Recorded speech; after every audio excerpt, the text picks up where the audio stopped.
Today, my client came in for a color transformation, which ended up taking us 7 hours. And we got all the way from this to this. But we had so many ups and downs. There was like 5 different toner formulations, and I got to take you through the whole thing. So stick around if you want to find out.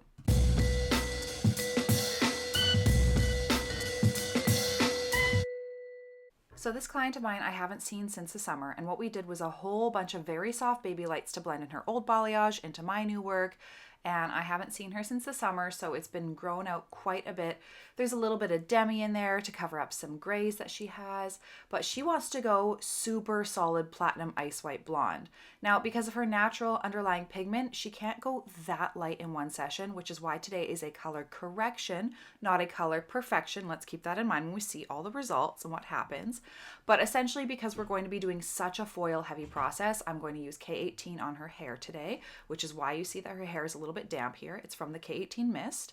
And I'm going to section her into 4 sections because I'm going to be doing foils on foils on foils on foils. I'm going to work them horizontally through all 4 of these sections, and it's going to take me, it ended up taking me I think about 4 hours to put in these foils, so keep that in mind. The reason why I like to do this kind of patterning sometimes is that when I'm going to be just doing foils on foils and I'm going to be just loading in as much blonde as I can on the hair, I want the pattern to be as simple as possible. I'm not using a mohawk because I'm not trying to like set in a typical style that I'm going to work from the next time around. What I'm doing today is essentially a platinum card as much as I can. And then our next appointment, we will be doing some back-to-back baby lights to give her that really soft routage kind of look, as Guy Tang would say. But right now, we're just trying to get in as much blonde as possible. So you're going to see that while I'm foiling here is I'm taking very thin sections and I'm trying to weave basically into the foil anything that's dark enough to be lightened. And I'm trying to keep out of the foil anything that's too light to be lightened. And what I'm going to be using today is, because I have K18 in the hair, because I know that this is going to be a long foiling process, she has a deceiving amount of hair. It's incredibly long, and we need to lighten past through some areas that have already been lightened, and there's some judgment calls that need to be made there, and also areas that have never been lightened before. So I'm going to be using a low and slow method today because, again, these foils are going to be sitting in for a very long time. So I'm using Wella Blonderplex and 10 volume. And what I really like about Wella Blonderplex is that because it has like this very clay-like consistency, and that is going to help the foils stick to the hair a little bit better, so we're not going to get any slippage today. So no leopard spots, which is great. And that's why I like using a little bit more of a clay base when you're doing so many foils stacked on top of each other.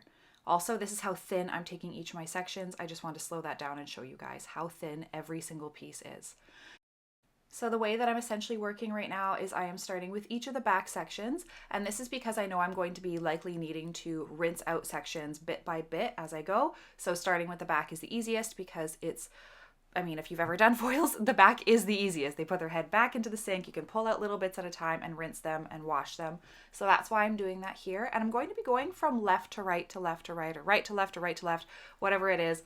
And I'm not going to do one entire quadrant at a time. I'm going to do a third of a quadrant, move over to the other side, do that one, and come back and forth so that I can rinse out both bottom quadrants at the same time up to how far I need to each round. And that does simplify things a little bit easier. And again, there's so much that goes into a process like this when it comes to your pattern, your formulas, your timing, how you're going to rinse out, how each individual hair is going to get covered with lightener, where you're going all the way down to the ends or not, and you're feathering down. So that's why, again, I chose to do a very simple sectioning today, because everything else is going through my mind about what I have to be keeping in mind with and keeping up with. So as you can see with underneath in the back area, I am going to be doing a different foiling method than I am going to be doing with the front and the top. And that's because this will give her a little bit more dimension underneath. And even though she wanted like a pretty like solid looking blonde, this is such a big job and it took me 4 hours to foil in. You guys know that I'm a pretty fast foiler if you've watched some of my other videos. But again, this took 4 hours to foil in alone, and it was like 2.5 hours, 2.5 to 3 hours, I think, for just the back of the head. And this is where I'm just seeking out anything that's dark and I'm trying to lighten it. And I am folding up the ends onto the hair here so I can coat them still, because they're still too dark. They're not considered that level 9, 10 platinum. They're definitely a level 7, 8. So some of these ends you'll see I will be sticking out the sides of the foil so they don't get lightened, and some will go into the foil. Every single foil is a judgment call. You have to look very carefully at the hair. You have to pick out as many little brown pieces as you can. You're still going to miss some of them though, which is why underneath what I'm doing is I'm just trying to pick out anything that's blonde and put anything in that's brown so that we have a bit of that natural dimension. I'm not updating the roots of those previous blonde pieces, as you can see.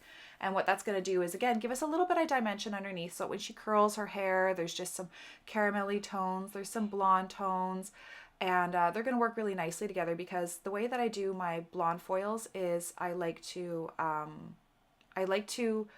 have a little bit of dimension underneath so that when they get their half head done, it doesn't look so like strikingly obvious that they have hard roots underneath. So a little bit of dimension creates a little bit of a softer look. And now this is how much her hair has processed in an hour and a half. There's a little bit under there that didn't get fully saturated. So again, just gonna quickly cover that with a little bit of product, but she's only at like a level 7, 7.5 there. Again, low and slow is the way to go when you're gonna be doing a long back-to-back platinum card foiling session for someone with this kind of like level 6 hair. And she does have quite a lot of orange in her hair. So some of these areas you're going to see that I'm just going to be taking a full-on slice because there's no blonde in this piece. I'm just going to feather them up. I'm not doing any back combing or anything like that today because I'm going to be doing a root shadow root drop. And I want to bring that down a little bit on the further side to give her a little bit more longevity in her color before we have to do her maintenance and her roots appointments, because I do want a little bit more root, because we're going to be doing, again, back-to-back baby lights, and you need a decent amount of root to do that. Here is an example of me kicking out the ends of one of my foils because I just feel like they're a little bit too light and a little too fragile to lift through. So I paint down to where I need to, and then I feather up near the root to kind of pull that foil up a little closer to the scalp, and then close it up with the ends kind of sticking out the side. And that's how I typically do that for anybody who is unsure of how to do this kind of thing. Now I'm going to be connecting over my next foiling style to these back ends. So what I'm going to be doing here with the sides and the top is it's more of like a you split your weave in half, and you do coat all the way up to the top both halves of the weave, so you're not really like leaving a weave out. You're taking a section, you're splitting it into two little bits. I mean, this one's a slice because it was solidly brown, but essentially what I'm trying to be doing with this is give her that platinum card experience. There's as little dimension there as possible, but with some of her ends not being like healthy enough to lift through, and some of them needing a little bit more lifting. Like, there's going to be lots of colors all over here, you guys. You're going to see that once I get into the toning, how many colors there are in her hair. And I have some toner formulas that help to blend with that. But again, when you're looking for a perfection, this is not going to be a perfection result. This is going to be a correction result, and every appointment after this is just going to improve it more and more and more. So again, I am splitting my piece in half by weaving it with a kind of smaller size weave, and I am still foiling the bottom that's left out and the top that's left out. I'm doing both sides, so we're getting like 100% coverage here, and this is just to make sure that those top areas are really, really, really super blonde. I could have done this for underneath, and I could have done the underneath style for the top. Either way, it just kind of depends on what kind of style you're looking for. There are some things that I would change about this though. So as you can see right now, I'm foiling up pretty close to the scalp here with my underneath piece, as well as my over top piece when I split this section in half. What I would change about that though in the future, to give her a little bit more of that rooty dimension, just to soften things up a little more, is I think I would make a mental note to myself that every piece that I weave down below is going to be a piece that I don't bring up as high towards the root. So it leaves a little bit of the more of that shadowy dimension. Because I am using a very small weave, it's going to be a very, very soft look. Because some of you may actually be wondering right now, Katie, why not just take slices and bring them all the way up to the top and feather them? And I've done that before, but it still leaves a little bit of a strong line up at the root. And I do want to have a diffused look as much as possible because I'm not doing any back combing, and I want her roots to be as soft as possible. But if I wanted them to be even softer, I would separate each section into the bottom half would be, let's say we take it only 2 inches from the root, and then the top half one we bring all the way to the root, and that gives that soft, subtle dimension. Because yeah, again, when you paint just this hard line right up to the top, it just doesn't look good in my opinion, and a root shadow doesn't cover it very nicely. So this is a good way to do a platinum card service with a more diffused root without having to do any back combing. Is you just split each section, baby weave it or fine weave it, whatever it is you want, and feather up towards the top, and it does give it that really soft diffused look. But again, you know, you live and you learn, and as the French say, sous la vous. So I have learned from this, and I will do better next time. And as you can see, I'm still kicking out some of those some of those ends, and some of the other ends I'll be putting into the foil, but it just comes down to each piece as we go individually. And this also helps me to really separate each individual little piece of hair, because her last foils were baby lights, and I can use my smaller brush to kind of get down the length of some of these little pieces of hair a little bit easier than if I were doing a full slice across. So now we're going to skip ahead to me checking out her foils to see how they're doing. And this is when I do make the, executive decision to rinse out some areas or not. And this is one of the reasons why it takes so long, is it takes a long time to foil in each section, and you want to rinse out as you go with some hair types. And I just didn't want to risk anything with her hair. It's so long. It's already been blonded a couple of times. We just don't want to risk anything. So here is where I'm going to give you one of my stars for today. So my star for today is her hair stayed really healthy and shiny. We got very, very, very little breakage. And of course there is going to be some when you're doing something like this, because you're going to make a judgment call on how far to bring down the lightener on some hair. And there's going to be a couple teeny tiny little bits that are like, you know what, I just wasn't as strong as everybody else. And that's okay. So my star today is her hair stayed healthy, and I'm going to be intermixing my stars and wishes today, because I have multiple wishes throughout the video to show you what I'm talking about, because again, this was such a big, extensive process that I don't want to label them all at the end. I want to show you exactly where something went wrong or where it went right, and this is where it went right. We rinsed out at the right timing for all these areas. And this is what it looks like with the back and then one side in, and the side is just going up horizontally. Now that she's in the sink, we're going to be using a color remover to kind of pull out the old toner in the ends, whatever's left over from her old demi-permanent and whatnot, and that's just going to help to brighten everything up in the ends. So this is what they look like before, and you can see in those ends that there is still some kind of like beigey browny kind of pieces, versus up higher there's so much blonde, because that's where we were able to lighten her hair in a healthy way, versus these are some of those compromised ends that we weren't really sure what we were going to do with them.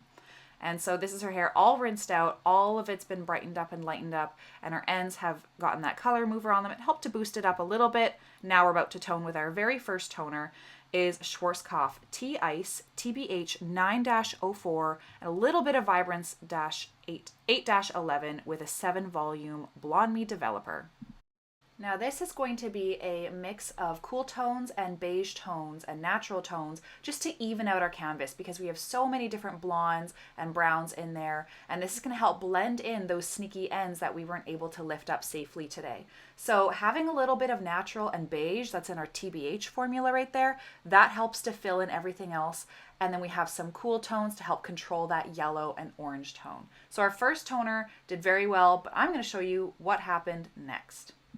So this is what we have after that first toner. As you can see, from roots down to ends, it's a lot more disguised, because we did have that natural and the beige mixed into our formula. However, my wish is that this side right here, the last side that I did, it needed a few more minutes, and I didn't realize that, because in the sink as I was washing it out, it looked like the same color as everything else. But when you start toning, that's when you're going to see if you have tiny variances in how light you've lifted the hair.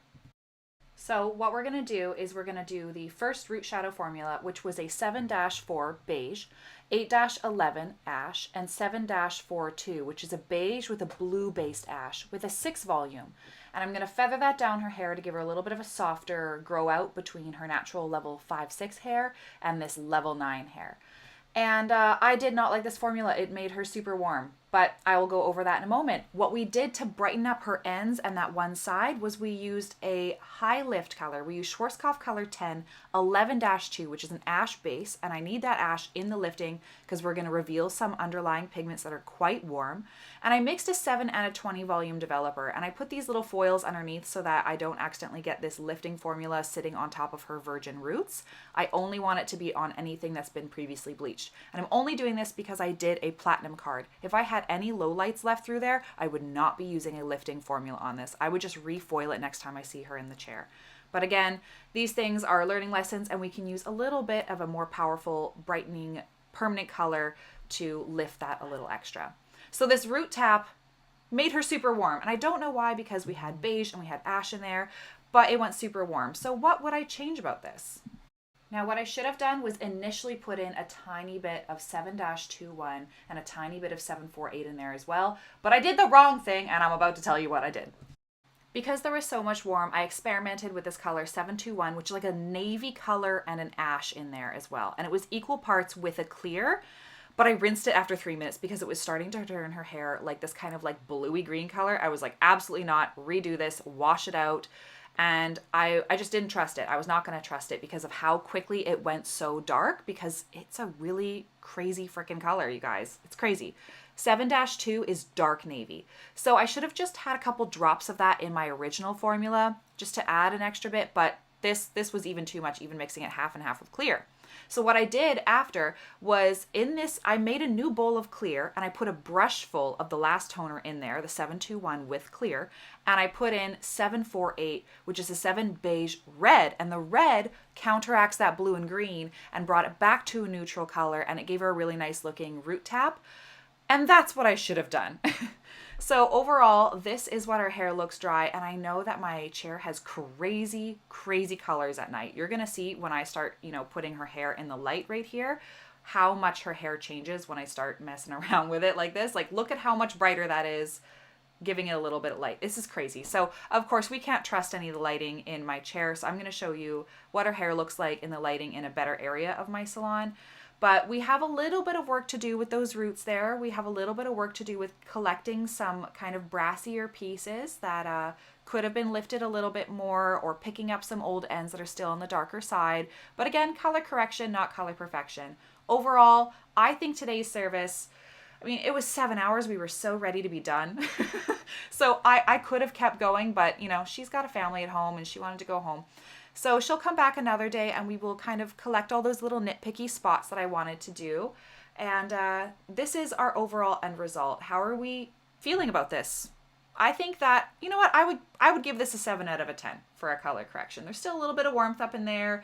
I could reformulate, but what I do appreciate about something like this is that when you layer toners on top of each other and solve one problem at a time, then it gives you a little bit more peace of mind as you see each problem being corrected, and you can localize them and work on area by area. Rather than trying to just put so much into one bowl and hoping that it just does the whole job, we can layer toners on top of each other and kind of work in to blend in some areas, like these ends that have a little bit of her low light in there, and the roots which have a little bit of like cool and warm, but we will fix that. We will work on it.